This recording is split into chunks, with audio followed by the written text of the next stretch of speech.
এই ভূখণ্ডে আরব দেশ থেকে ইসলাম প্রচার করার জন্য দুই দিক থেকে লোকেরা এসেছিলেন।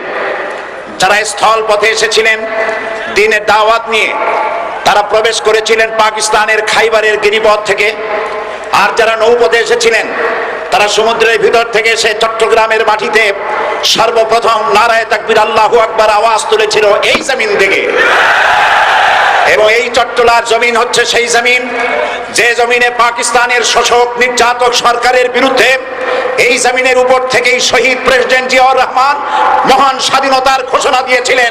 এই সেই বীর চট্টলা। আজকে সরকার ধর্মভিত্তিক রাজনীতি নিষিদ্ধ ঘোষণা করে সেখানে ধর্মনিরপেক্ষ মতবাদ কায়েমের চিন্তা করছেন, স্বপ্ন দেখছেন। ধর্মনিরপেক্ষ মতবাদ এটি একটি প্রতারণা, এটি একটি জালিয়াতি। নাস্তিক এবং পাগল ছাড়া কেউ ধর্মনিরপেক্ষ হতে পারে না। একজন হিন্দু যখন মন্দিরে যায় ৩৩ কোটি দেবতাকে প্রণাম করে, ১২ মাসে ১৩ পূজা করে, তিনি ধর্মের ব্যাপারে নিরপেক্ষ রইলেন না, ধর্মের পক্ষেই চলে গেলেন।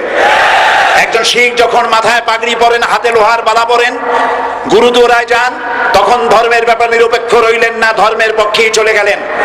একজন খ্রিস্টান যখন জিসাস ক্রাইস্টকে সন অফ গড বলেন, রবিবার দিন যিনি গির্জায় যান, তিনি ধর্মের ব্যাপারে নিরপেক্ষ রইলেন না, ধর্মের পক্ষেই গেলেন।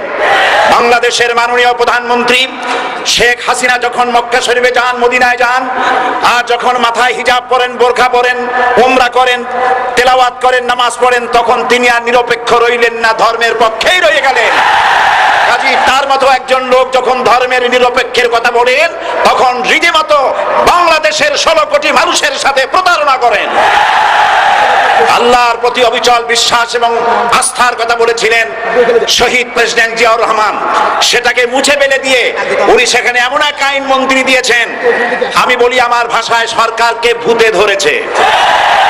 ভূতের পা নাকি থাকে পেছনের দিকে, সামনে যত এগোতে চায় তত পেছনে চলে যায়। সরকারে কিসে ধরেছে? ভূতে ধরছে। সরকারের মাথার উপরে চেপেছে বামপন্থীরা। बर्बाद गुलिस्तान के लिए एक ही उल्लू काफी है, गुलिस्तान की हर शाख पे उल्लू बैठे हैं, फिर अंजाम गुलिस्तान क्या होगा। ফুল বাগানের ধ্বংস করার জন্য একটা হুতুম পেঁচা যথেষ্ট, কিন্তু হুতুম পেঁচা বসে গেছে প্রত্যেক ডালে ডালে। ফুল বাগানের অবস্থা কি হবে আল্লাহই জানে। শিক্ষা ব্যবস্থায় 3 নাস্তিক বসা, আইন যাকে দেওয়া হয়েছে তিনি আইনের চেয়ারে বসে সব বেআইনি কথা বলতেছেন। তিনি বলতে